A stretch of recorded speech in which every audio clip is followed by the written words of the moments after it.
This set of IEMs is the definition of in-ear monitors because it is exactly that. In fact, I think that NF Acoust targets a lot of musicians with this for stage work or even editing work when it comes to that, because this is definitely one of the most technical IEMs I've heard in this price range, of course. Thank you to the folk at NF Acoust for making this review possible by sending me this demo unit. Now, the thing is, this has been reminding me of something ever since I've been listening to them, and I couldn't put my finger on it quite until now. This takes me back to my iMac G3 because it's got that same kind of see-through housing. It's beautifully done. It's genuinely a very nicely finished set of IEMs. So let me quickly jump into how this is built and the unboxing. You do get an outer box that is very neatly printed and detailed with all the information you need on the IEMs. And when you slide the inner box out of it and open it up like a little book, you will see the literature on the left and on the right. This did look like it was a CD to me originally, but it's just the little housing that holds the IEMs in it. When you take this CD looking thing out, you will also see a whole bunch of ear tips. Now you will get extra small, medium and large ear tips within this box. So you can of course choose whichever one you think is best for you. And of course you also do get a very nicely made cable. This is definitely very top quality stuff on this product. In fact, the end that is terminated to the 3.5mm jack that connects to your DAC or amp or whatever you want to connect it to is beautifully made. It is a metal finish with the NF Acoust brand on it, and it's genuinely very nicely done. The other end of the cable does terminate to 0.78mm terminations for the IEM in particular, so you should be able to swap between cables if you want to. But I have found this cable to be very top quality. So much so, in fact, when this rubs against my collar or my shirt,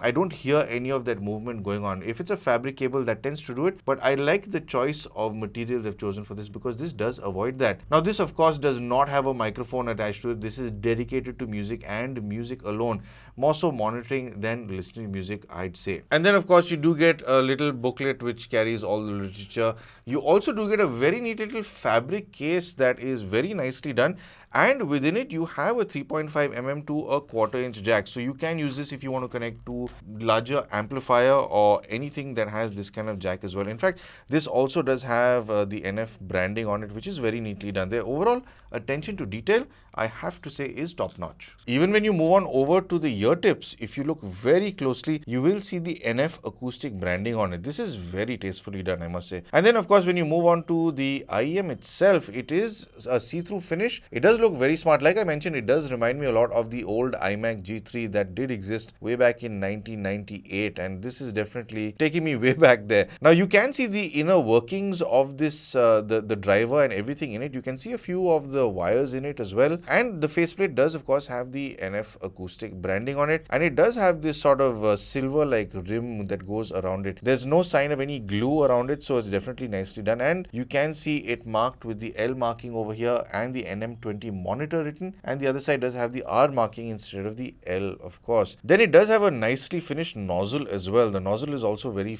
nicely done. It looks to be a metal like finish, and I do wish that this was swappable. I wish they did have slightly different tunings they could have incorporated with different nozzles. Now if you look next to the nozzle, you'll also see a little opening over here, and if you look near the 0.78mm connector, there is another nozzle there. This is so that it can breathe a little better, so that it does help with staging, which in fact it does. And another quick thing, if you notice on the inside, it does look to be like a very empty cavity, but what they've done is they have tried to figure out how to reduce standing waves, or should I say reflected sounds that can happen within this cavity. So they've tried to reduce it as much as possible so that you can get a much cleaner sound, and I must say whatever efforts they have put into this has definitely worked out, because this definitely does sound like they've spent a lot of time in really making this a terrific sounding set of IEMs. And then moving on to the comfort, well, I must say this is definitely one of the thinnest looking or feeling IEMs that I've worn in the recent past.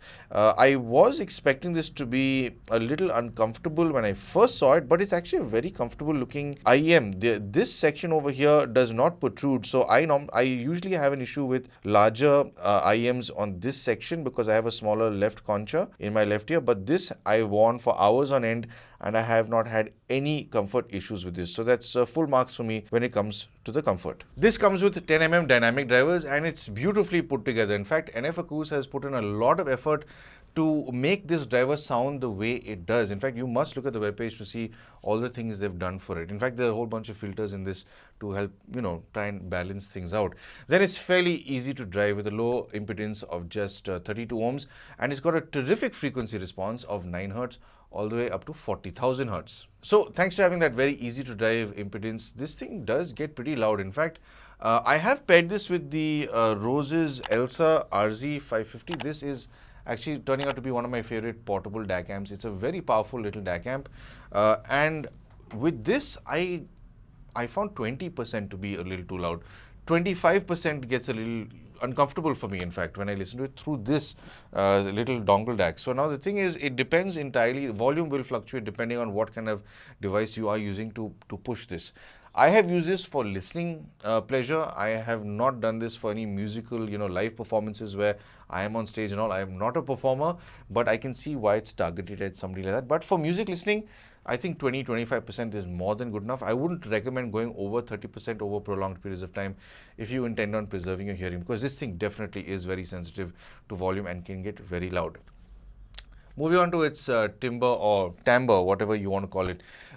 Considering it is a set of IEMs that is catered towards the musician, I found it to be a very good performer in with its overall instrument presentation. I've thrown a whole bunch of piano stuff, classical stuff, a lot of instrumental stuff. It does terrifically well with that in particular. It sounds very true. There is, I'd say, something that doesn't sit right when you are looking or listening to vocals in particular. Vocals tend to sound a little bit unnatural, especially in the higher frequencies. Should I say, the upper mid-range does not sound as true as it should. But I guess if you're a performer on stage, you're not listening to vocals. You are listening to the instruments and percussion around you. So on that front, I think it's definitely a very good performer.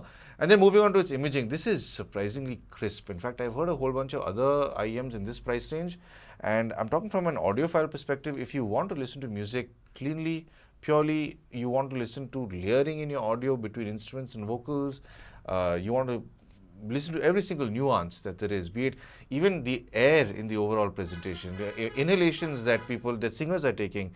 This does terrifically well for imaging. It's very easy to pinpoint every single detail when it comes to that. Its staging is also quite impressive. What I didn't expect, should I say, is a slight vertical stage. A lot of IEMs tend to try and push outwards, for a wider stage. This is not too much on the outside. I'd say maybe just about outside the IEMs. It sits somewhere there, sometimes a little further out, but its vertical stage maybe sits right above my eyebrows and, down to my, just above my chin. It does create this sort of sphere or this bubble around your head. So pretty impressive for a set of IEMs in this price range, I'd say. Moving on to its highs, mids and lows. Well, honestly, it does have, it's got a pretty good capability of doing 40,000 hertz. Not that we can hear it, but because it can do that much, it's able to do the stuff down to 30, 20, 15, 10, that much better. So there is definitely an elevation over here compared to the mids for certain. In fact, it handles air very well. Anything above 10,000 hertz, I'd say, echoes, reverb. If you're listening to music with a lot of that reverb in, say, if it's recorded in a cathedral or something, it carries that lingering stuff very well. The decay factor on this does last longer than I expected it to. The higher frequencies with percussive or with reverb handle itself very well. It is not fatiguing here. It is surprisingly soft on the ear without causing any fatigue. It's not aggressive in this range. Where it does get aggressive, however, is in the upper mid-range. Now, this region, man, I threw a whole lot of songs at it. I thought maybe it was the recordings I was playing back, but none of these recordings that I usually listen to lean towards being sibilant. But with this set of IEMs, it definitely is. That upper mid-range is definitely a little too aggressive for my taste in this region. Does it make sense from a musical standpoint if you're on stage? Yeah, having that elevation for certain instruments and all makes a lot of sense. Now, this is the standard tuning straight out of the box. When you talk about the lower mids, it is recessed. The mid to lower mid is recessed, but it's not recessed so aggressively where male vocals start to thin out, or for that matter, even female vocals. They don't thin out too much. There is a good sense of body. Male and female vocals do carry a good amount of weight to them, despite this recess in the mids and lower mids. But again, it's just that upper mid region that I think is a little too much. It should have been tuned a little softer in this region. Moving on to its lower frequency as well. Here is where it's actually a lot of fun. Its upper lows, I'd say, are a little recessed, slightly recessed compared to the mid lows and sub lows. The mid and sub lows are great fun to listen to. So I normally don't do this, but I threw some electronic dance music at these, and it's fun. It's good fun. There's no sense of bloat. There's a good sense of the bass being nice and tight. It's well defined. It's well structured. There is a firmness to it, which makes music listening a lot more fun. In fact, it's not going to do the extremely low, rumbling stuff where your earwax is going to loosen up, but it is tight and very well presented. It's definitely well postured over here and a lot of fun. And a big reason why it does have that roll off, I think, is so that it doesn't eat into any mid details. So yeah, it doesn't muddy it up. I have not experienced any muddy sound out of this.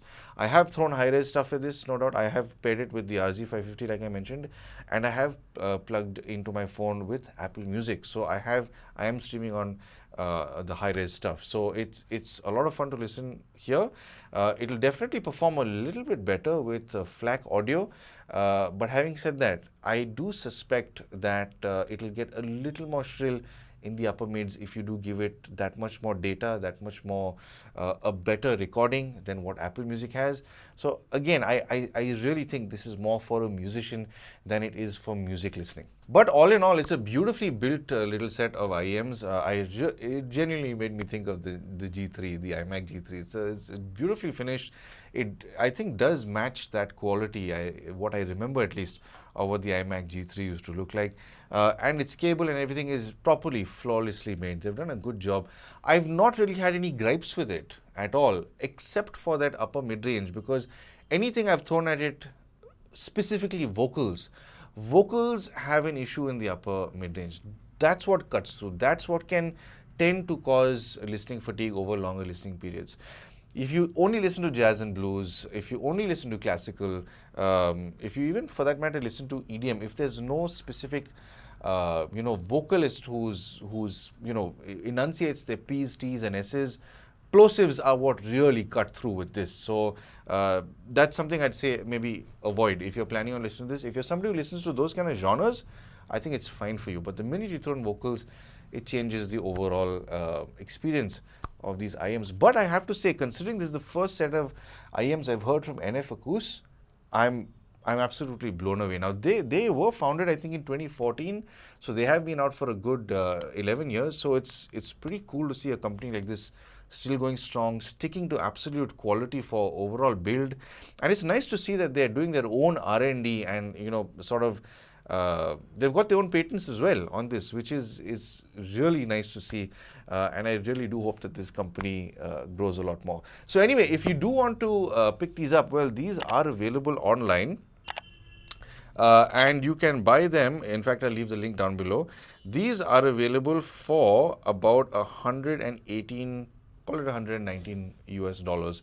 118.99 is what they've written. You can pick it up from their website, of course. I haven't found any distributors that sell it here in India, but I mean, if you really want to pick this up, you can, of course, head on over to their website. Is it value for money? Well, it technically works out to around 9 or maybe 10,000 rupees worth over here in India. And the few I've heard, I mean, they've got their own characteristics. They are, great for different things. But if I were to, compare this with those, I've not done any A/B testing, but I will say this from memory. The impression I get of this for its overall technicality is far greater for this than it is for anything else I've heard in this specific price range. And I can see why NF Acous has done that, because if they are catering to the musician on stage who literally needs an in-ear monitor, this is the kind of sound they want. They want utmost detail. They want to know exactly what's going on in their entire mix, whether it's live or whether they're editing.